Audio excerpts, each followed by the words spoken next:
안녕하십니까. 개미문맹입니다. 이번 주 금요일 영상 시작하도록 하겠습니다. 오늘 영상에서는 프레스티지 바이오 파마 그리고 어제 폭락을 했죠. 예, 리비안 이렇게 분석을 해보도록 하겠습니다. 시청하시기 전에 구독과 좋아요 부탁드리겠습니다. 자, 지금 프레스티지 바이오 파마 이제 구독자분들, 이제 시청자분들, 이제 투자자분들 기분이 많이 안 좋죠. 예, 많이 안 좋습니다. 예, 최근에, 이제 거의 뭐 10% 정도 수준으로 또, 안 그래도 그전에도 이미 이렇게 하락을, 하고 있었는데, 여기서 또 추가적으로 또 10% 하락을 하면서, 기분이 굉장히 지금, 어지럽고, 예, 다운되어 있을 거라 생각합니다. 제가 근데 이제 이미 말씀을 드렸다시피 여기 이제 9,500원과 만원 요 사이에 진입 구간이 만약 생길 경우에는 분할 매수의 분할 매수 수준으로 보수적인 그런 분할 매수를 해도 좋다, 괜찮다 라고 말씀을 드렸는데 현재까지는 말씀드렸던 이 아래 매물대의 상단에 지금 이제 걸쳐져 있는, 터치하고 있는 그 정도 수준입니다. 저는 일단은 뭐 원래 말씀드렸던 대로 9,500원, 만원 요 사이 구간에 진입을 하면 저는 분할 매수를 들어갈 생각입니다. 근데 제가 이전에 일단 분할 매수는 이렇게 말씀드리고 제가 이전 영상에서 말씀드렸다시피 지금 거래량이 지금 안 나오잖아요. 안 나오는 가운데 거시경제의 어떤 영향을 받아가지고 많이 하락을 했습니다. 하지만 여러분도 지금 보시다시피 이동평균선, 모든 이동평균선보다도 아래에 지금 내려와 있어요. 이것은 다시 말하면은 좀 다시 상승 압력, 그게 상승 압력이라는 게 위로 올라갈 어떤 힘인데 이것이 뭐 완전히 뭐 날라가겠다, 뭐 날라간다, 뭐 이런 의미로 받아들이기보다는 우선은 어쨌든 기본적인 어떤 뭐라 하죠? 용수철처럼 어떤 특정한 얘가 현재 있어야 될 주가 위치 거기까지는 상승 할 수 있는 그런 압력이 계속 작용하고 있다고 우리가 볼 수 있습니다. 왜냐면 지금 주가가 떨어진 것이 어떤 개별적인 이슈가 있거나 악재가 있거나 이런 것이 아니라 전체, 시장 전체적으로 크게 이제 거시경제 악영향을 받아가지고 주가가 다 크게 떨어졌는데 좀 다른 종목, 뭐 우량 종목이나 이런 거래량이 많이 일어나는 종목들에 비해서 소외주고 조금 이제 흑자 내고 있는 그런 이제 상황이 아니기 때문에 좀 더 많은 조정을 받지 않았나 이런 생각이 드는데 이것이 원래 자리 11,000원까지 그냥 단숨에 올라간다 이런 거는 제가 확실하게 말씀은 못 드리겠지만 지금 좀 전에 말씀드린 대로 모든 이동평균선보다도 아래에 있고 이 내려오는 과정이 거래량이 실리지 않고 내려왔기 때문에 제가 거래량이 실리지 않는 뭐라고 했습니까? 가짜다. 가짜 하락이다. 거래량 실리지 않고 상승할 때는 가짜 상승이다. 그렇기 때문에 그게 원래 자리로 돌아가려는 그 힘, 그게 상승했을 때는 하방 압력이라고 우리가 이제 하락을 했을 때는 상승 압력이 이런 것들이 힘이 작용을 한다. 저는 뭐 조만간에 특정한 위치로 지금보다는 좀 더 높은 주가 위치로 올라갈 거라고 생각을 해요. 다만 이제 제가 원래 그 매수 포인트로 말씀드렸던 이 9,500원 만 원을 뭐 살짝 어저께 이제 살짝 만 원을 뚫고 내려가긴 했는데 저는 9,500원 만 원 제일 좋은 그림은 원래 그런 거예요. 만 원 상단 이 매물대 상단을 살짝 뚫고 내려오되 그래도 매수할 어떤 그런 타이밍은 주고 다시 만 원 위로 올라가서 재차 그 상승 압력으로 인해 가지고 적정한 위치까지 다시 올라가는 것이 가장 바람직한 어떤 차트지만 일단 지금 현재로서는 뭐라 하죠? 이 증시 전체적으로 이 자금이 들어올 그런 것들이 좀 약간 약해요. 뭐라 하지? 우리가 눈 씻고 찾아봐도 좀 호재를 찾기가 힘든 거시경제 상황이다 보니까, 그리고 지금 우리나라가 금리를 안 올리고 있죠. 금리를 안 올리고 계속 미국과의 금리 격차가 높아짐에 따라서 좀 상대적으로 우리나라의 어떤 자금들이 오히려 있던 자금들이 빠져나가는 상황. 그렇기 때문에 우리가 지금 새로운 어떤 자금들이 들어와서 증시에 활력을 불어넣기는 지금 쉽지가 않다. 지금 우리나라 정부도 돈이 없고, 예? 지금 나라 경제도 돌지 않으니까 서민들이나 이런 사람들도 돈이 없고, 그러니까 더 또 세금이, 나라 경제가 안 도니까 세수가 안 거치니까 정부는 더 나라 살림하기 힘들고, 거기에 좀 정치적인 이유로 엉뚱한 데 자꾸 돈을 써요. 지금 돈 쓸 때가 중요한 데가 너무 많은데 엉뚱한 데다가 돈을 씁니다. 물론 뭐 정치적인 이유도 있고 외교적인 이유도 있겠지만 일본의 뭐 이제 원전 오염수 방류 그 관련해 가지고 수산물 사람들이 안 사고 이러니까 정부가 돈을 투입을 해 가지고 엄청난 돈을 투입을 해 가지고 그걸 이제 독려하고 있어요. 수산물을 사라고. 예? 뭐 이게 학교 급식이나 이런 거 있잖아요. 정부가 이렇게 뭔가 명령할 수 있는 영향력을 미칠 수 있는 곳에서는 그런 걸 사라고. 아무튼 이렇게 좀 쓸데없는 데다가 자꾸 돈을 배정하고 돈을 쓰게 되는 이런 좀 뭐라 하죠, 악재까지 이런 것들이 다 버무려져 가지고 지금 경제 전체적으로 안 좋습니다. 그렇게 제가 계속해서 영상 할 때마다 누군가는 좀 비아냥거리고 비웃었지만 어쨌든 제가 이 거시경제 환경에서 오는 어떤 리스크에 대한 얘기를 꾸준하게 해왔어요. 그렇기 때문에 그런 이유로 해가지고 보수적인 투자를 계속 해왔던 분들은 그래도 지금 이런 상황에서 조금 더 그렇지 않은 어떤 우리가 반대 상황을 생각해 봤을 때는 좀 더 여유로운 마음과 여유로운 자금 상황에 놓여 있지 않을까 하는 생각이 듭니다. 어쨌든 이런 이유들로 해가지고 지금 당장은 원활하게 뭔가 증시가 돌아가는 그것을 기대하기는 힘들기 때문에 지금 제가 차트적으로 분석을 했을 때는 어쨌든 지금은 상승 압력이 작용은 하고 있다. 하지만 저는 원래 계획대로 9,500원 만원대 이 사이에 일단은 진입을 한 것을 대비해가지고 좀 그때 매수를 할 생각이다. 여러분들, 아니 너 말대로 개미 무면 네 말대로 지금 상승 압력이 작용한다면 지금 사야 되는 거 아니냐라고 얘기를 할 수 있어요. 근데 제가 리스크 관리라는 거, 그러니까 우리가 지금 막 득을 보려고 노력을 하기보다는 좀 손해나 추후에 가까운 미래의 다른 어떤 도약을 위해서 지금은 움츠리고 뭔가 준비해야 될 때, 그러니까 제가 9,500원에서 만원 매물대 내려와야지 내가 매수를 하겠다라고 얘기하는 것은 만약에 만원을 뚫고 내려오지 않고 그냥 상승을 하더라도 내비 두겠다는 얘기예요. 내버려 두겠다는 얘기입니다. 뭐 상승으로 돌아서도 나쁘지 않은 것이고 추가적인 어떤 더 하락에 대한 그것을 우리가 대비해야지 이것이 보수적인 보수적인 투자가 되는 겁니다.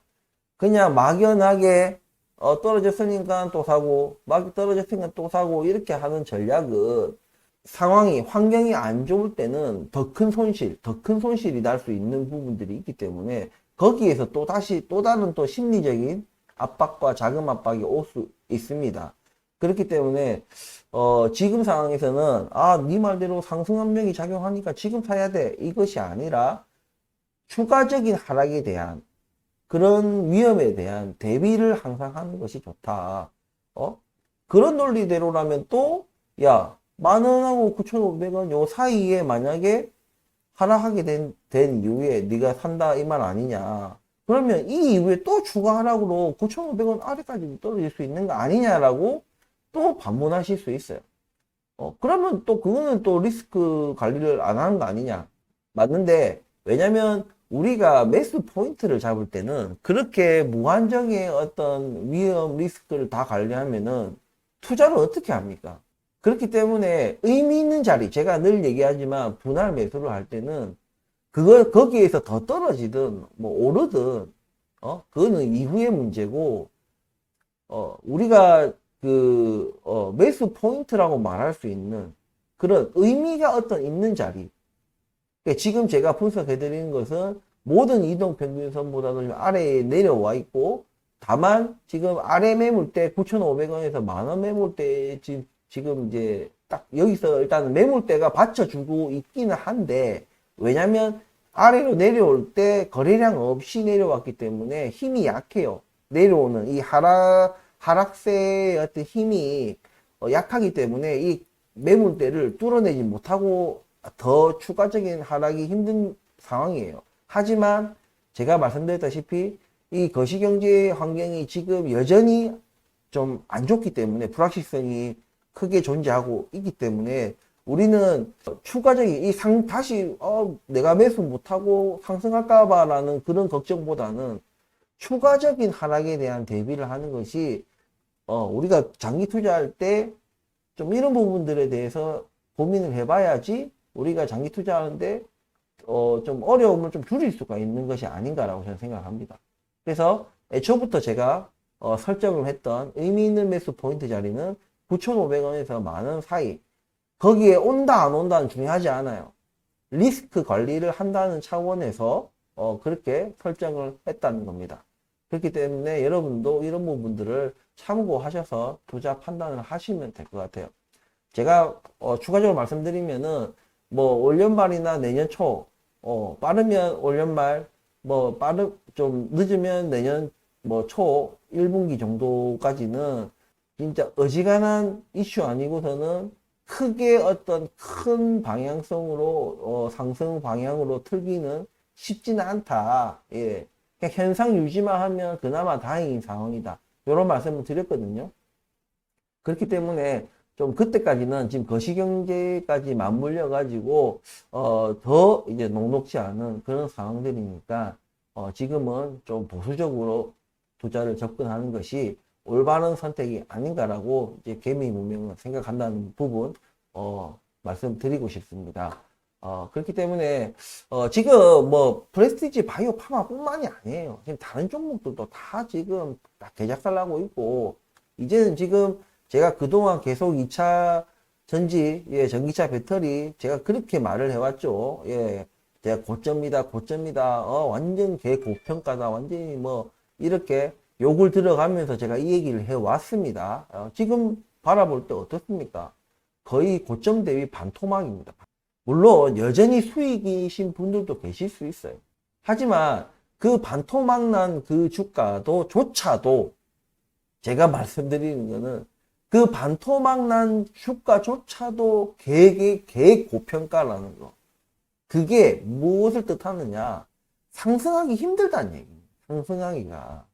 거기다 지금 전기차 시장도 왜냐면 경제 상황이 안 좋다 보니까 사람들이 전기차를 구매할 어떤 구매력이 많이 떨어진다. 그렇기 때문에 좀 그런 상황들도 아마 될 거고, 그로 인해 가지고 가격적인 경쟁이 치열해지고 있다. 그러면은 가격적인 경쟁이 치열해지면은 아무래도 배터리 부분도 좀 더 싼 배터리 쪽으로 가려고 할 거고, 우리나라 배터리는 좀 대체적으로 좀 이제 니켈 쓰다 보니까 조금 고가의 배터리죠. 물론 고가의 배터리인 만큼 장점도 있습니다. 하지만 지금은 전기차 완성차 업체들이 바라보는 시각은 그런 경제의 침체 속에서 좀 가격 경쟁력을 강화시키고 가격을 다운시켜서 일단은 사람들이 구매할 수 있는 레인지 안에 이제 차량 가격을 설정을 해야지 사람들이 차를 사니까. 네? 하지만 한국에서 파는 그런 이제 고가의 배터리, 그것을 탑재하고는 아무래도 경쟁사, 뭐 세계 뭐 전기차 업체가 하나밖에 없다면 상관없겠지만 다른 경쟁사들은 그렇지 않은 길을 가서 가격을 다운시키고 있는 상황이기 때문에 아무래도 대부분의 전기차 업체들이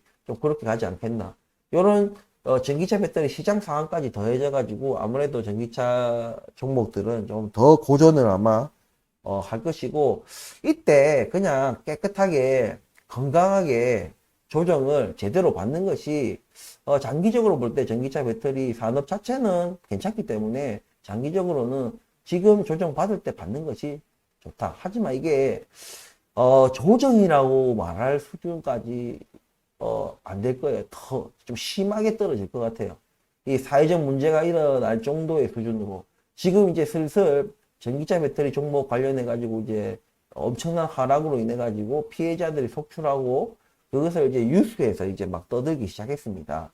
이게 이제 다큐멘터리까지 공영 방송에 다큐멘터리까지 제작이 될 정도면은 사회적 문제가 된다는 얘기거든요. 아무튼 전기차 배터리 2차 전지에 지금 투자하고 계신 분들은 이런 부분들을 잘 고려하셔서 투자를 하시기 바랍니다. 어쨌든 바로 시간이 흘러보니까 어느 정도 이게 이해가 되잖아요.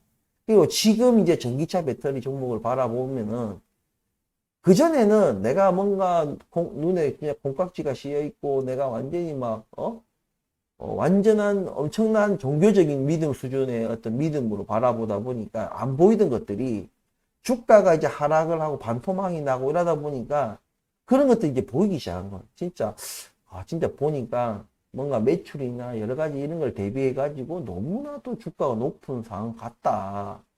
이런 게 보여요. 그러니까 자기 눈에도. 마냥 그냥 최고점인 때의 주가를 바라보고 지금 반토막이니까 싸다 하고 매수하는 것은 정말 바보짓이에요. 그렇기 때문에 이런 것들 빗대어도 프레스티지 바이오 파마가 그냥 막연하게 그냥 떨어졌다고 사면 안 된다. 예. 그렇기 때문에 늘 계획 속에 자기 어떤 분석 속에서 의미 있는 자리에서 매수를 하든 분할 매수를 하든 분할 매수에 분할 매수를 하든 어쨌든 그런 분석 속에서 의미 있는 자리에서 매수해야 된다는 거 묻지마 매수하면 안 된다는 거 이런 부분들 좀 강조하고 싶습니다. 프레스티지 바이오 파마 좀 최근에 한 몇 주 전까지 좀 뉴스가 계속해서 좀 나오다가 지금 명절이니 뭐니 하면서 조금 소강 상태긴 한데 큰 이슈는 아니겠지만 그리고 주가를 확 틀어버릴 그런 만한 이슈는 안 나오겠지만 그래도 좀 지속적으로 회사에서 어쨌든 호재성 뉴스가 나올 때마다 바로바로 어쨌든 올리는 것에 대해서는 일단 고무적이긴 하고 그래도 제가 말씀드렸다시피 올해 연말 내년 1분기까지는 그때까지는 큰 방향의 어떤 방향성을 틀어버리는 그런 게 쉽지 않다는 것을 인지하시고 좀 더 보수적인 투자 그리고 의미 있는 자리에서 분할 매수에 분할 매수 요것을 조금 참고해서 본인이 투자 판단하시기를 바랍니다. 자, 프레스티지 바이오 파마 분석은 여기까지 마치겠습니다. 자, 다음은 리비안입니다. 자, 리비안입니다. 자, 어제 이제 폭락을 했어요. 저도 눈을 의심하지 않을 수 없어서 진짜 이게 갑자기 막 그 알람이 뜨는데 이게 이만큼 떨어졌습니다. 그때 이제 이전의 영상에서 말씀드릴 때 여기 이제 이날이었죠. 이날 하락을 했을 때 이날이 9%인가 8%인가 하여튼 하락을 했는데 이날 제가 여기 지지선 20.9달러 여기가 아마 19달러인가 그렇다. 그래서 내가 요 사이에 떨어진다면은 여기서 제가 어느 정도 분할 매수를 이어가겠다라고 말씀을 드렸어요. 근데 그 다음날 다시 그 전보다 더 높은 주가로 상승하는 거예요. 아쉽다 이런 생각을 했거든요. 저는 아쉽다 올라서 좋다 이것보다는 아쉽다 이랬는데 오늘 어저께 바로 막 마이너스 22%인가 완전 폭락을 한 거예요. 예. 그래서 얘네들이 이제 무슨 일인가 도대체 리비안 지금 3분기 지금 생산 대수 인도 대수도 시장 예상치를 훌쩍 상회했는데 이게 아무리 지금 거시 경제가 안 좋아도 개별 이슈가 아닌데 어떻게 이렇게 떨어졌는가 하고 제가 조금 한 마이너스 5%만 떨어져도 잘 안 쳐다봤어요. 근데 처음에는 마이너스 9% 막 이미 장 시작 전부터 마이너스 8% 9% 막 이러더라고. 무슨 일인가. 그때는 뒤져봐도 없던데 마이너스 20%막 넘어가니까 뉴스가 보이더라고요. 무슨 뉴스냐? 이 전환사채 발행에 대한 얘기였어요. 자금 확보를 위해서 약 15억 달러 수준의 전환사채를 발행할 계획이다. 뭐, 요런, 이게 무슨 팩트인지, 뭐, 어떤 루머인지는 모르겠지만, 어쨌든 요것이, 근데 이거 15억 달러 전환사채를 발행한다 하더라도, 이 정도 주가 폭락은 내가 보면 너무 심한 거예요. 15억 달러인데, 150억 달러도 아니고, 15억 달러 전환사채 발행하는데 뭐가 이렇게 많이 떨어져? 이렇게 고민을 했었거든요. 아무튼 이것이 저는 영향을 미치지 않았나. 물론, 어제 이제 나스닥과, 그것을, 다우를 봐도 전체적인 시장 분위기는 안 좋았어요. 거기 더하기 해가지고 아마 이거 개별 이슈가 이것이 터지면서 좀 주가가 쭉 빠지지 않았나라고 생각을 합니다. 그래서 저는 오히려 아싸가오리 하면서 더 매수하려고 합니다. 원래 제가 여기서 여기 20.9달러에서 여기 이동평균선 121 이동평균선인 한 19달러 약 요 사이에 매수하려 했는데 이 이동평균선보다도 지금 아래에 내려와 있기 때문에 물론 추가적으로 여기까지 더 떨어질 수 있어요. 지금 여기 지지선 여기가 아마 제 기억에 15달러인가 뭐 그럴 거예요. 한 15달러 수준 15.3달러였나 뭐 그랬을 겁니다. 제 지지선이. 근데 여기까지도 추가 하락할 수 있지만 그건 그때 가서 고민하고 일단은 저는 오늘 제가 은행 갔다가 달러를 이제 이체를 해서 때마침 또 달러가 들어왔어. 예. 저는 원래 환율이 지금 높다 보니까 원래는 좀 환전적으로 생각을 했어요. 사실 이렇게 될 때까지만 해도 이렇게 엊그저께 9%인가 상승을 했거든요. 9%대인가 상승을 하면서 그냥 환전 쪽으로 가야 되겠다라고 생각했는데 이렇게 엄청난 하락을 하면서 안 되겠다. 좀 일부 분할 매수를 위해서 달러를 옮겨가지고 이게 사야 되겠다. 이렇게 마음을 먹었습니다. 그래서 오늘 처리를 해가지고 오늘 이제 금요일 장에 밤에 제가 살 생각입니다. 지금 리비안에 대해서 지금 그러니까 현금이 어쨌든 간에 흑자 전환을 하지 못했기 때문에 계속해서 지금 현금이 잘 줄어들고 아마 경영진에서도 이제 현금을 좀 안정적으로 확보하기 위해서 나중에 그냥 뭐라 하지 턱밑까지 진짜 뭔가 그 위험이 이 현금 자금이 없어가지고 허덕허덕 할 때 뭔가 굉장히 안 좋은 조건, 불합리한 조건으로 전환사채를 발행하기보다는 그래도 아직은 현금이 충분히 일단 내년까지는 아무 문제 없을 정도로 현금을 보유하고 있기 때문에 혹시나 모를 어떤 그런 일, 왜냐하면 거시경제가 너무나도 안 좋기 때문에 아마 그런 것에 대해서 좀 선제적으로 아직까지 여전히 기업이 그나마 좀 건강하고 뭐 생산 대수도 좋고 인도 대수도 좋고 이럴 때 전환사채를 발행하면 그래도 이것을 좋은 가격에 그러니까 좋은 조건에 자기들이 자금을 확보할 수 있는 그런 상황이 되기 때문에 나중에 막 진짜 막 쫓겨가지고 막 하다 보면은